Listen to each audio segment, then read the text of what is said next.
दोनों आंखें घायल, खून बह रहा था, होठ फट गए थे, पूरे चेहरे पर चोटें थी, मुंह से खून बह रहा था, गर्दन की हड्डी टूटी थी, दोनों हाथों की उंगलियों के नाखून भी जख्मी थे, पेट पर भी चोटें थी, प्राइवेट पार्ट से भी खून बह रहा था। Hello guys, my name is Priya Raj Purohit and welcome back to my YouTube channel परी की डायरी। मैं आपके लिए लेकर आई हूँ एक ऐसी कहानी जिसको सुनकर आपके भी रोंगटे खड़े हो जाएंगे। आइए कहानी की शुरुआत करते हैं। एक ऐसी लड़की जो आज इस दुनिया में नहीं रही। कोलकाता के एक छोटे से परिवार में पली बढ़ी डॉक्टर मोमिता उसके परिवार की इकलौती संतान थी। माँ बाप ने बहुत उम्मीदों के साथ पढ़ाकर इस काबिल बनाया कि मेरी बेटी देश की सेवा करेगी। लड़की बड़ी होकर माँ बाप के सपने पूरे करने और देश में बीमार और गरीब लोगों की सेवा के लिए डॉक्टर बनी। उसकी ज़िंदगी में एक रात ऐसी भी आती है कि उसके बाद उसकी ज़िंदगी का कभी सवेरा नहीं होता है। घर से तैयार होकर मम्मी पापा से मिलकर टिफ़िन लेकर अस्पताल की ओर चल पड़ी। जाते वक्त माँ ने बोला, बेटा नाइट ड्यूटी करती हो, हमें बहुत चिंता रहती है तुम्हारी। मोमिता ने हंसकर जवाब दिया, माँ मैं डॉक्टर हूँ, मुझे किस बात की चिंता, और मेरे साथ और भी लड़कियाँ हैं कॉलेज में, तुम बेवजह चिंता करती हो, मेरा टेंशन न लिया करो। इतना कहकर वो कॉलेज चली गई। वहाँ जाकर वो मरीजों को देखने में इतना व्यस्त हो गई और समय निकला कि रात के 2 बज गई। उसने चेकिंग वार्ड से बाहर आकर उसके साथ ट्रेनिंग करने वाले साथियों से पूछा कि तुमने खाना खाया? तो उन लड़कियों ने बोला, नहीं हमारा भी खाना बाकी है। सबने मिलकर रात के 2 बजे खाना खाया और फिर मोमिता ने बोला उन साथियों से कि मेरी थोड़ी तबीयत ठीक नहीं लग रही है, मैं सेमिनार हॉल में जाकर आराम करती हूँ, तुम लोग ड्यूटी कर रहे हो। इतना कहकर वो थकी हारी सो जाती है। थोड़ी देर बाद उसकी ज़िंदगी में एक ऐसा मोड़ आता है कि उसने कभी ऐसी कल्पना तक नहीं की होगी। पुलिस के भेष में छुपा हुआ वो दरिंदा हर रोज़ मेडिकल कॉलेज में आता था और भोली भाली लड़कियों पर नज़र रखता था। उसने कितनी ही लड़कियों की ज़िंदगी के साथ खेला था। उस रात वो नशा करके कॉलेज में आता है और मौका मिलते ही सेमिनार हॉल में आराम कर रही उस डॉक्टर मोमिता के पास जाता है।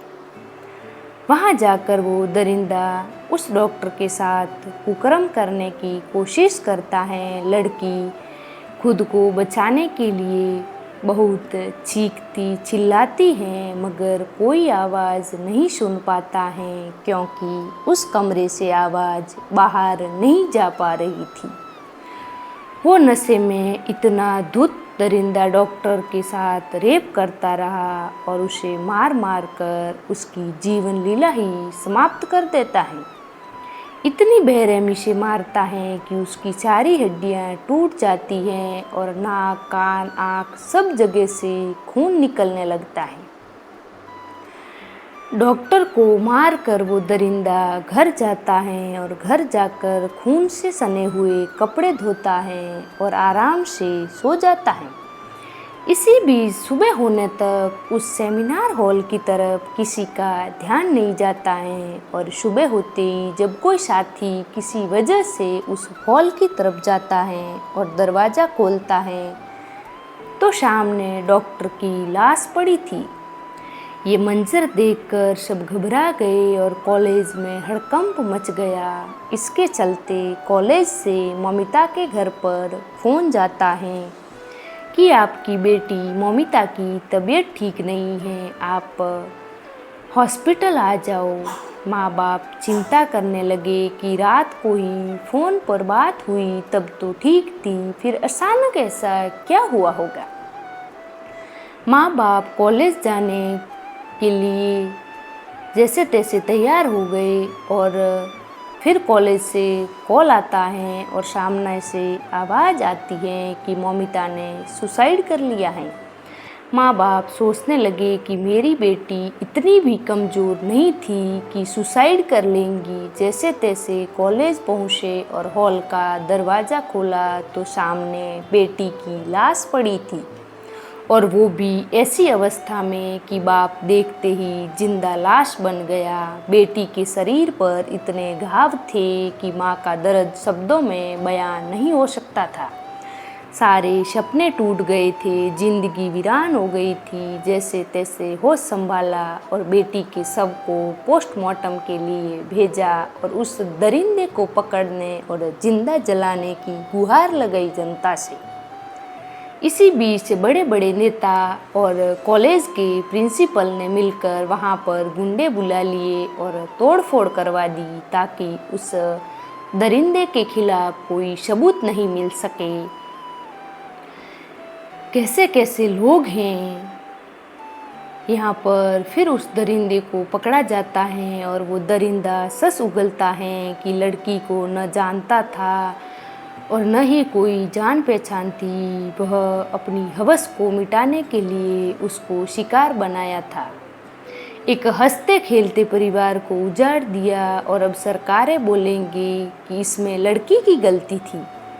भगवान आपकी पवित्र आत्मा को शांति प्रदान करे और इस देश में बेटियां सुरक्षित रहे। यही मेरी सरकार से अपील है कि आप सभी से भी हाथ जोड़कर एक विनती है कि ममिता के माँ बाप को न्याय ज़रूर मिलना चाहिए और इसमें हम सबका साथ देना चाहिए। हमारा देश आज़ाद हो गया है लेकिन हमारे देश की बेटियां अभी तक असुरक्षित हैं। कोई बोलता है कि लड़की ने छोटा कपड़ा पहना था इसीलिए रेप हुआ, या कोई कहता है कि लड़की की गलती होगी, लेकिन ये तो एक डॉक्टर थी और पूरे कपड़े पहनी हुई थी।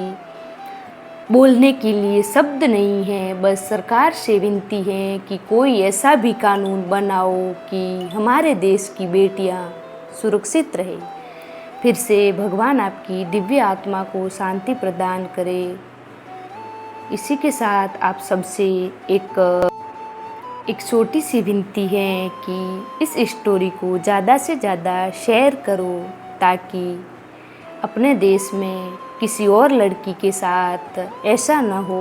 उम्मीद करती हूँ आपको ये स्टोरी सुनकर कुछ सीख ज़रूर मिली होगी। धन्यवाद।